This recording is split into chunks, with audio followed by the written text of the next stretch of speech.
La saine concurrence qui opposait les grandes marques italiennes dans les années 1920-1925 poussa chacune d'entre elles à mieux affirmer sa propre identité. Ainsi, Vuitton Alfa Romeo se tournait résolument vers les voitures de sport, grâce à l'arrivée d'un ingénieur talentueux de chez Fiat, Vittorio Jano. La 6C 1750 est l'archétype de l'Alfa sportive, que la marque de Milan cherchera dès lors à perpétuer, souvent avec succès, à travers chacun de ses modèles. Ses excellents résultats en compétition, 1000 Miglia, Targa Florio, 24 heures du Mans, obtenus soit par des prototypes d'usine, soit par des voitures d'écurie privées, comme cette voiture, forgèrent l'image d'Alfa Romeo sur et hors les circuits. La première victoire d'Alfa Romeo au Mans en 1931, avec la 8 cylindres 2,3 litres des pilotes privés Tim Birking et Lord Howe, marqua l'histoire de la compétition. L'agilité de l'italienne, plus de 200 km/h pour moins de 1000 kg, eut rapidement raison des grosses Mercedes SSK ou autres Bugatti type 50. Alfa Romeo inscrira 4 belles victoires consécutives aux 24 heures du Mans, en 1931, 32, 33 et 34. Les 4 feuilles du trèfle qui porteront longtemps bonheur à cette marque de légende. Acquise par un amateur suisse en 1936, puis carrossée en cabriolet, cette voiture prit une retraite sportive méritée en participant à de nombreux concours d'élégance. Vittorio Jano réussit un coup de maître en développant un moteur de 2900 cm3 sur la 8C. Cet Alfa Romeo, baptisé P3, trusta les victoires en Formule Grand Prix, aidé en cela par une organisation et une rage de vaincre initiée par Enzo Ferrari, devenu directeur de course de la Scuderia qui porta son nom. Il est vrai qu'Enzo Ferrari avait débuté en pilotant avec succès des Alfa Romeo en compétition. En Formule Sport, les 8C 2,9B triomphèrent dans les 1000 milles et bien d'autres épreuves prestigieuses. Une quinzaine de voitures ont été conservées, dont cet exemplaire qui a enlevé les 24 heures de Spa en 1938 avec Pintacuda et Severi. Afin de contrer les auto-unions et autres Mercedes de plus en plus menaçantes sur les circuits, Alfa Romeo sortit une voiture de sport à moteur 12 cylindres dont la puissance frôlait les 370 chevaux, ce qui resta pourtant insuffisant. Cette spectaculaire voiture, construite à 4 unités seulement, remporta quand même le Grand Prix d'Anvers avec Farina en 1939. Elle poursuivit sa carrière après-guerre, habillée d'une nouvelle carrosserie, aux mains du Suisse Peter Dietwiller, qui enleva plusieurs championnats d'Europe de la montagne. Tous les amateurs de Tintin connaissent Abdallah et sa voiture jouée, immortalisée par Hergé dans l'album Au pays de l'or noir. On sait moins que sous les traits du jeune Abdallah se cache le prince Hassan II, qui fut roi du Maroc, et que la voiture de l'enfant est la reproduction d'un jouet construit par Ettore Bugatti à la fin des années 20, pour son propre fils Roland. Réplique fidèle à l'échelle 1,5 du fameux type 35, ce modèle réduit, motorisé, fut intégré à la nomenclature Bugatti sous le numéro de type 52. Quelques dizaines d'exemplaires furent fabriqués pour les enfants des riches clients de la marque, parmi lesquels le jeune prince héritier du Maroc. Présentée en 1924, la Bugatti type 35 réalisa l'alliance parfaite de l'aérodynamique et de l'esthétique.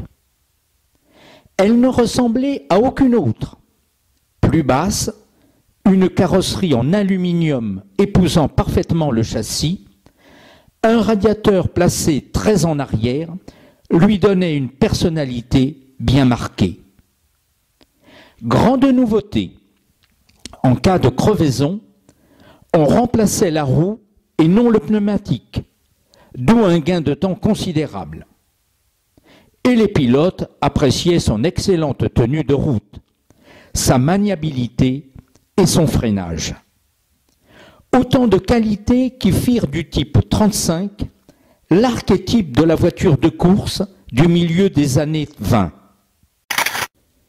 La Royale devait être pour Ettore Bugatti le summum, le modèle qui surpasserait en puissance, en qualité et en renommée toute la production de la concurrence.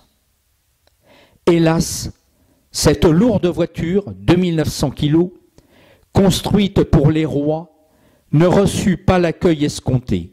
6 exemplaires seulement furent fabriqués. L'étude de la Royale mit à mal les finances de l'entreprise, puis sauva Bugatti, qui utilisera un stock de moteurs type 41 pour équiper des autorails. Cette voiture en fait le châssis prototype de la Royale, est habillée de la carrosserie dite Coupé Napoléon, dessinée par Jean Bugatti à l'âge de 20 ans. C'était la voiture personnelle d'Ettore Bugatti, restée propriété de l'usine jusqu'à son rachat. Les Bugatti type 40 étaient au départ d'honnêtes voitures de tourisme, réputées pour leur qualité de fiabilité et de robustesse, qui se sont d'ailleurs très bien vendues. Ce modèle est un peu particulier, spécialement conçu pour le raid transsaharien du lieutenant Loiseau en 1929. il a été habillé d'une caisse en bois qui lui donne une allure de pick-up. Cette caisse permettait de stocker tout le chargement ainsi qu'un réservoir supplémentaire de 225 litres d'essence. Sur le plan mécanique, on avait ajouté une pompe d'alimentation à main pour l'huile, un système de récupération d'eau et un échappement direct. Succédant au type 43 et 43A, le type 55 incarne une avancée supplémentaire vers l'automobile de rêve, celle qui marierait les qualités d'une très grande sportive et une élégance irréprochable. Jean Bugatti a imaginé et créé ce roadster pour une clientèle amatrice de voitures grandes routières à très haute performance. Dérivé du type 51 de Grand Prix, il pouvait atteindre les 180 km/h et surtout, il était capable d'accélération foudroyante. Jean Bugatti a parachevé son œuvre en dessinant une carrosserie à 2 places dont les longues ailes semblent tracées d'un seul coup de crayon. Aujourd'hui encore, elle est considérée comme l'une des plus belles du monde. Après le succès de la série A, lancée en 1919, André Citroën voulut frapper fort en proposant un modèle encore plus dépouillé, à un prix accessible à toutes les bourses. Conçue grâce au talent de l'ingénieur Edmond Moyer, la Type C devint bientôt un élément omniprésent du paysage automobile des années 1920. Actionnée par un moteur d'à peine 700 cm3, cette petite voiture populaire disposait d'un minuscule coffre accessible par une trappe placée sur son arrière en cul-de-poule, qui lui donnait un petit air sportif. Un air seulement, car elle avait bien du mal à grimper les côtes avec 2 adultes à bord. Jusqu'en 1933, bien qu'à l'avant-garde quant à leur mode de production, les Citroën restaient des voitures relativement traditionnelles. L'annonce de la sortie d'une traction avant fit donc sensation, d'autant que la nouvelle 7 proposait une multitude de nouveautés, parmi lesquelles une caisse autoporteuse.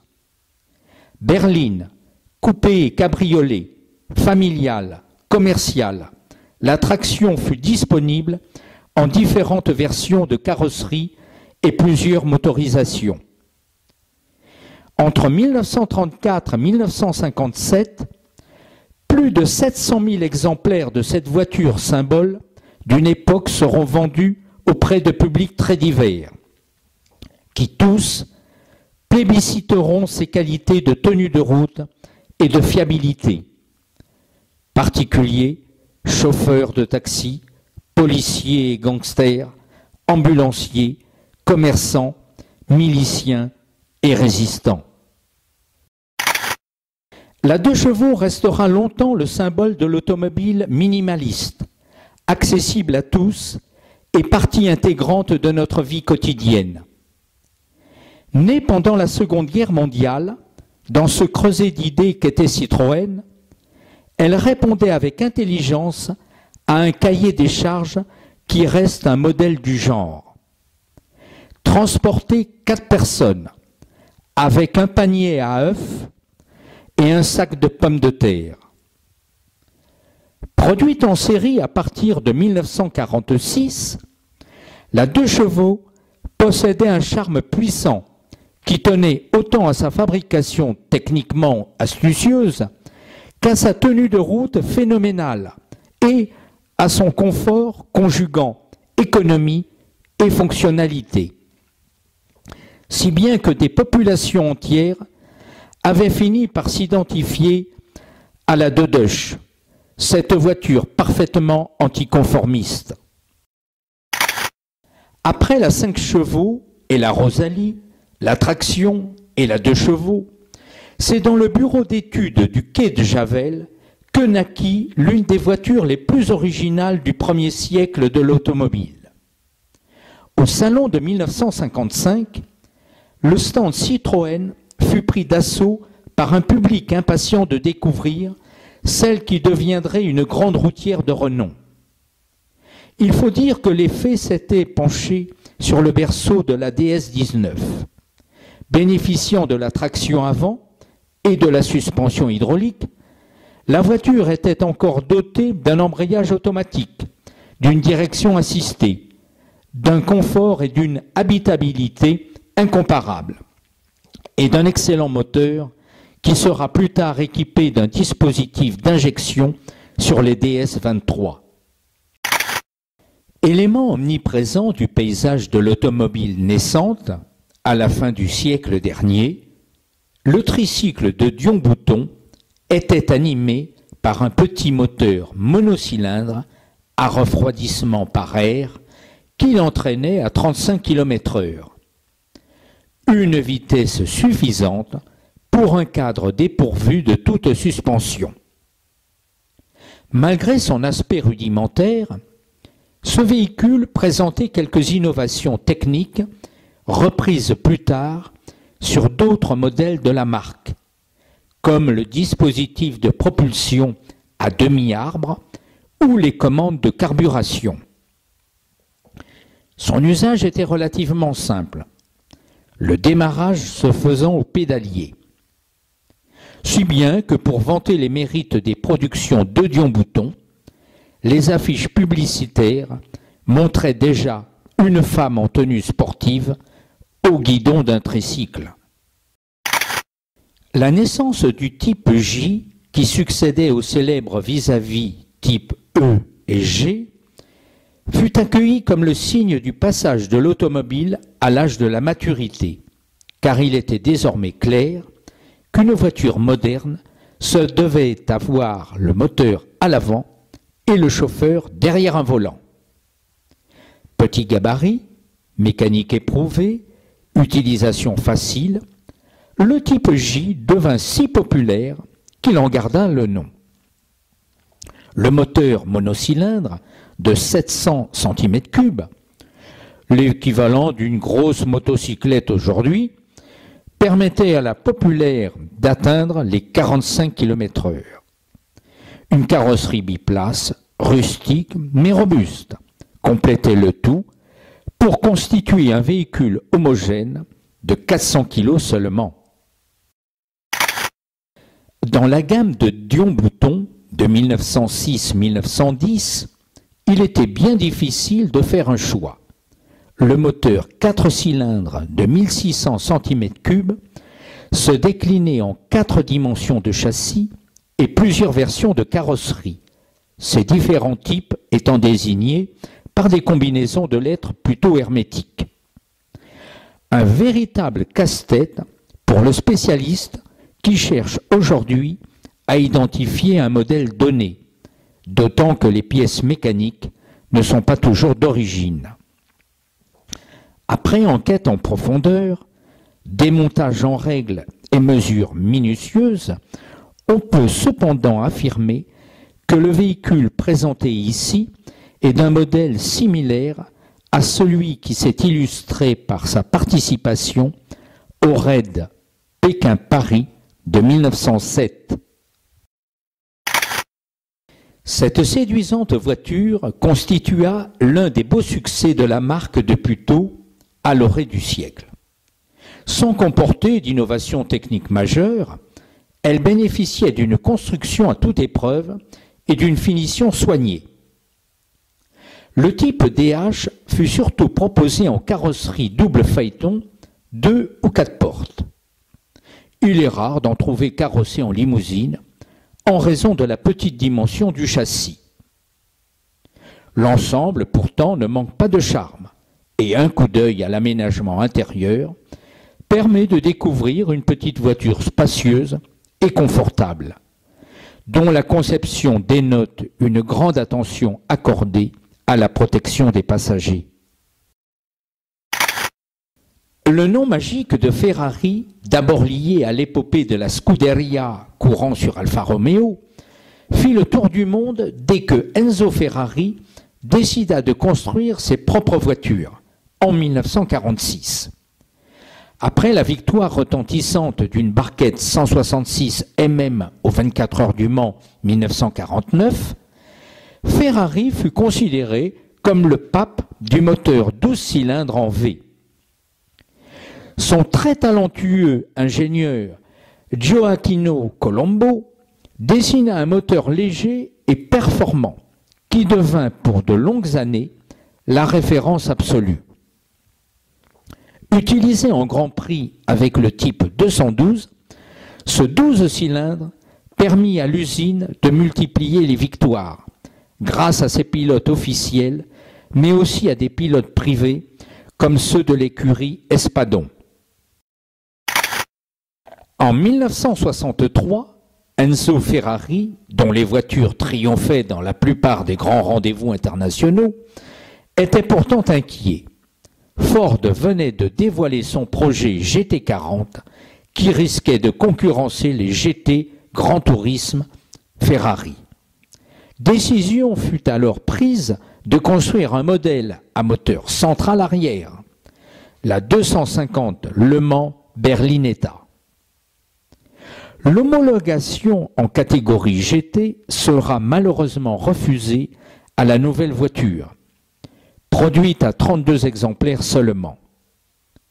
La 250 LM devra donc concourir en prototype contre des voitures beaucoup plus performantes, un handicap qui ne l'empêchera pas de se bâtir un palmarès très honorable en offrant notamment à Ferrari sa 9e victoire aux 24 heures du Mans en 1965.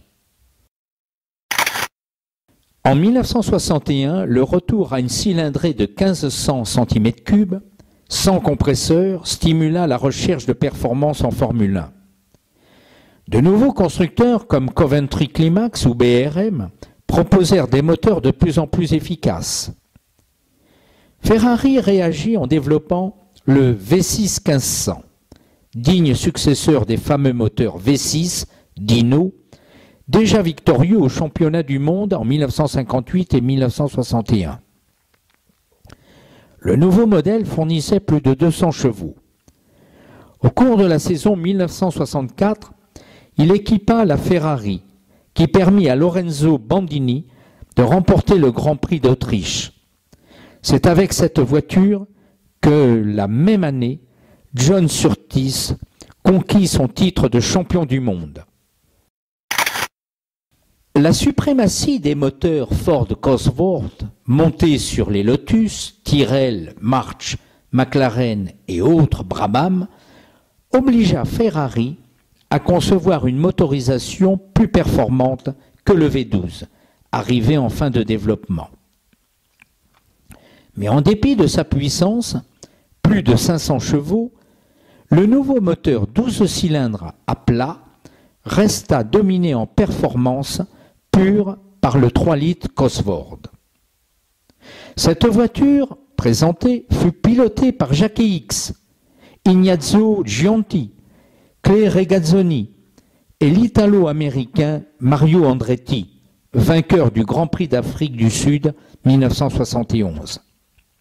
C'est Niki Lauda qui, avec l'évolution 312 T2 du 12 cylindres à plat, brisera la domination Ford en enlevant son premier titre de champion du monde en 1975.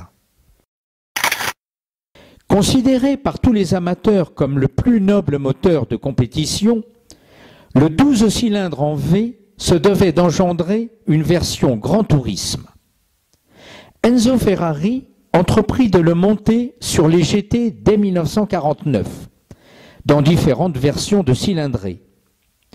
Et lorsque la FIA, Fédération internationale de l'automobile, créa la catégorie Grand Tourisme en 1956, Ferrari était prêt à se battre avec des voitures fiables.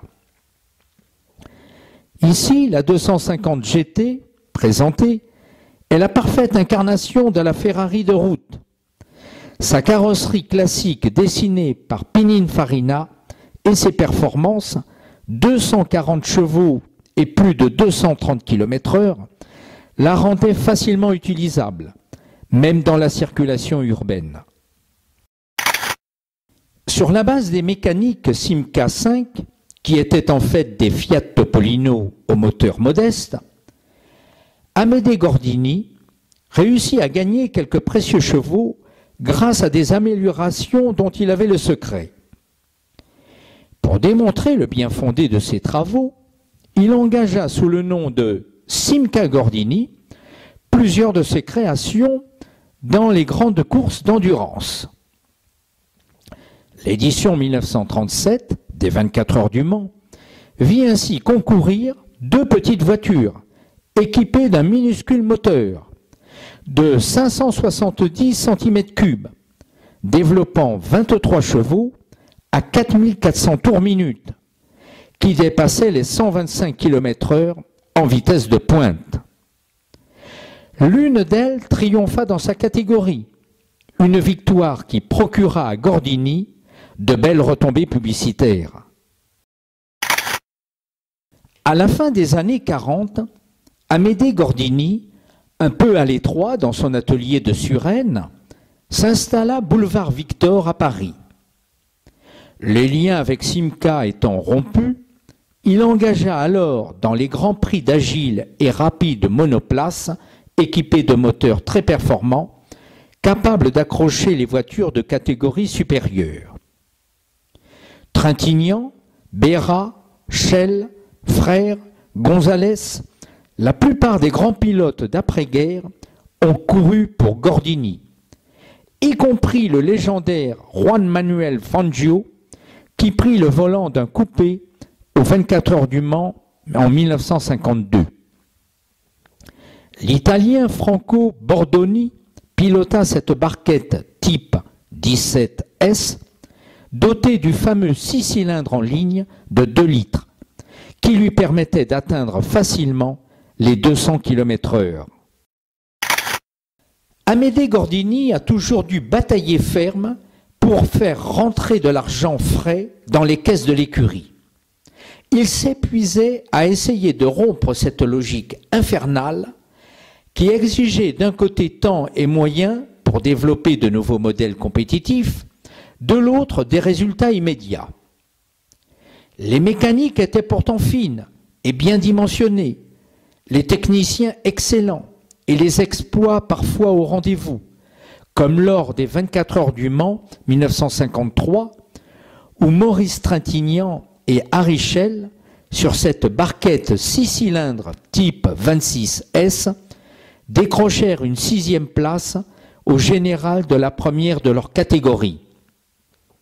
Gordini jettera l'éponge 3 ans plus tard, s'associant à Renault pour écrire une autre belle page du sport automobile. L'histoire d'Hispano-Suiza balance d'une rive à l'autre des Pyrénées. Quand l'Espagne vit naître les premières voitures 4 cylindres, c'est en France, à Levallois, que fut conçue la fameuse 15 chevaux Alphonse XIII, ainsi baptisée en raison de l'intérêt que lui portait le souverain espagnol. Sa construction était si soignée et sa mécanique si fiable que le succès ne se fit pas attendre, malgré des performances modestes.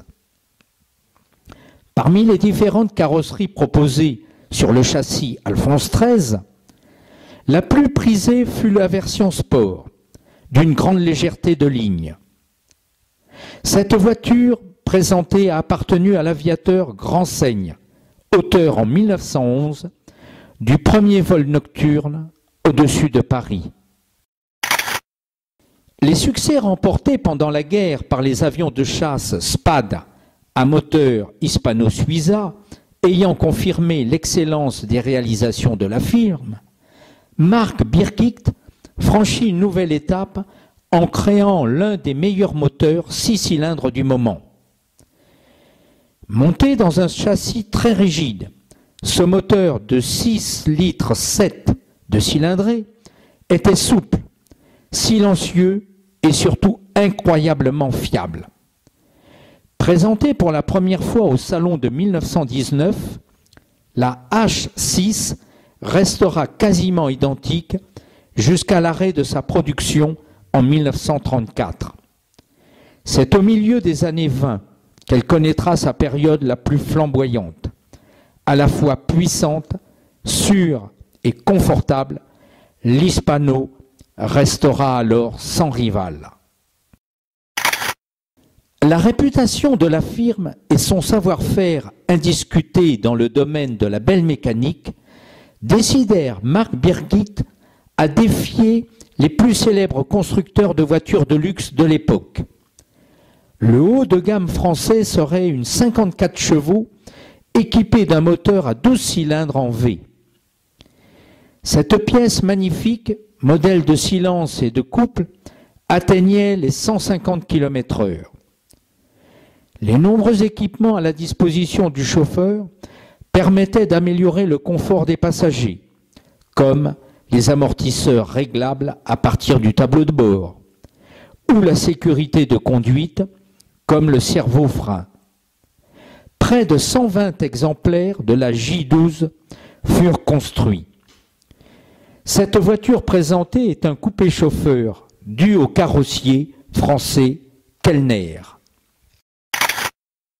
La nouvelle Hispano présentée au salon de 1934, une 30 chevaux, reprenait le châssis de la fameuse J12. Le moteur V12 avait toutefois été remplacé par un 6 cylindres.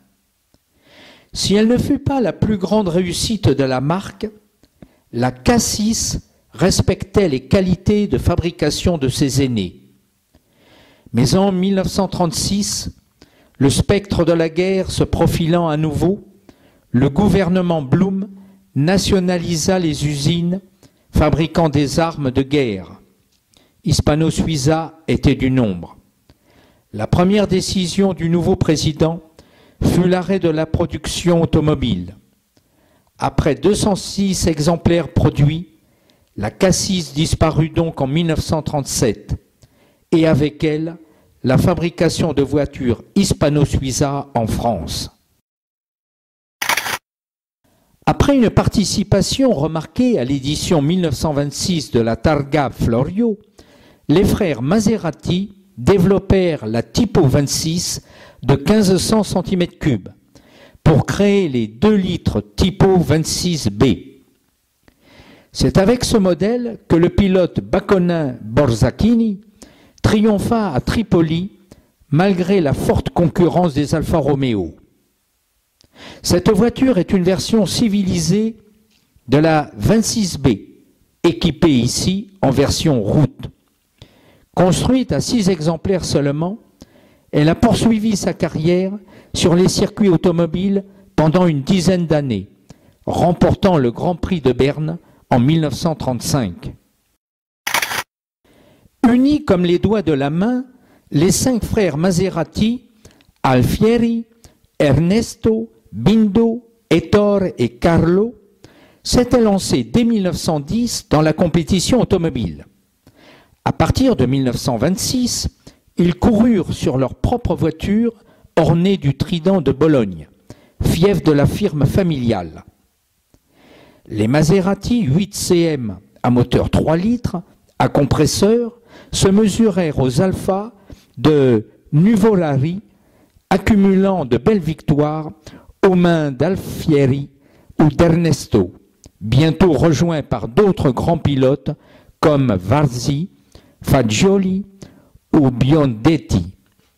Des voitures privées complétèrent le tableau de chasse, à l'exemple de cette 8 CM que Philippe Étancelin mena à la victoire au Grand Prix de Dieppe en 1934. En difficulté financière à cause des sommes considérables englouties en compétition, les frères Maserati durent se résoudre à vendre leur entreprise à l'industriel Orsi. En 1953, celui-ci engagea l'ingénieur Colombo, qui avait déjà fait ses preuves chez Alfa Romeo et Ferrari. Les voitures de sport 300S équipés d'un moteur dérivé des monoplaces 8 cylindres, se battirent de belle façon avec Ferrari pour le titre de champion du monde des marques, dont le prestige et l'impact commercial ne cessaient d'augmenter. Plusieurs grandes écuries privées faisaient courir les Maserati monoplaces ou biplaces, comme cette 300S utilisée par l'écurie Centro Sud. En 1957, les résultats en course obtenus par Maserati convainquirent Juan Manuel Fangio de rejoindre l'écurie de l'usine, en remplacement de Stirling Moss. Grâce aux performances de la 250F, 290 chevaux et plus de 280 km/h, pour ce moteur 6 cylindres en ligne de 2500 cm3, et à ses talents de metteur au point, l'illustre pilote parvint à accrocher un 5e titre de champion du monde des conducteurs à son palmarès. La course la plus disputée de la saison fut le Grand Prix d'Allemagne, théâtre d'une mémorable bagarre avec Peter Collins et Mike Hawthorne, au terme de laquelle Fangio déclara « Je ne conduirai plus jamais en prenant autant de risques ». Le succès des premières Mercedes était déjà dû à la construction parfaite et à l'impressionnante fiabilité de ces modèles. La série haut de gamme lancée en 1901 par Daimler, sous l'impulsion d'Emil Jelinek, intégrait bien sûr ses qualités. Démesurée par sa cylindrée, son énorme châssis et son poids en charge, la 2850 avait cependant du mal à atteindre sa vitesse maximale de 80 km/h. Sa conduite nécessitait des facultés d'anticipation et une bonne constitution physique, en particulier le freinage qui exigeait un mollet vigoureux. Si bien que le constructeur avait prévu, en cas d'urgence, un frein de secours que les passagers des places arrière pouvaient actionner à l'aide d'un grand levier. La collaboration de Ferdinand Porsche, directeur technique de Daimler Mercedes de 1923 à 1929, a engendré une magnifique lignée de voitures qui réussirent à combiner de vastes châssis pouvant recevoir des carrosseries spacieuses et des performances tout à fait honorables grâce à des moteurs puissants et dociles. Ce splendide torpedo, parfaite illustration des théories de Porsche, est équipé d'un moteur 6 cylindres de 7200 cm3 qui fournissait une puissance de 90 chevaux. Malgré le poids de l'ensemble, près de 2300 kg, les 120 km/h pouvaient être atteints et facilement maîtrisés grâce à un freinage et une direction parfaits. La ressemblance de cette voiture avec la célèbre coccinelle Volkswagen ne doit rien au hasard. Toutes deux sont en effet nées du crayon de Ferdinand Porsche, qui avait travaillé sur un concept de petite voiture à moteur arrière lors de son passage chez Mercedes.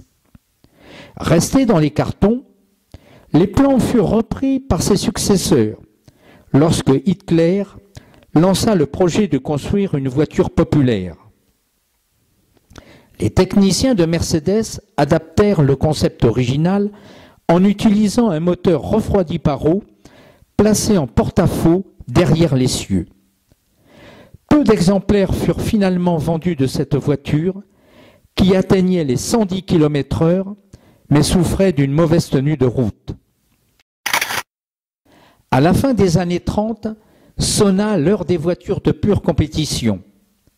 La nouvelle réglementation des grands prix limitait à 750 kg le poids des engins, sans plafonner la cylindrée. Mercedes conçut alors, sous le numéro de code W125, une monoplace aux caractéristiques redoutables. L'emploi d'alliages légers, aluminium, magnésium, permit d'alléger la voiture. Grâce à cette cure d'amaigrissement, elle put bénéficier d'un moteur 8 cylindres de 5560 cm3, dont la puissance avoisinait les 660 chevaux. La vitesse de pointe était de 320 km/h. Sous la houlette d'Alfred Neuboer, ces bolides pilotés par Rudi Caracciola et Hermann Lang ne tardèrent pas à truster les victoires. En 1953, l'image de Mercedes était au plus haut. La 300 SLR enlevait toutes les épreuves du championnat du monde en catégorie sport.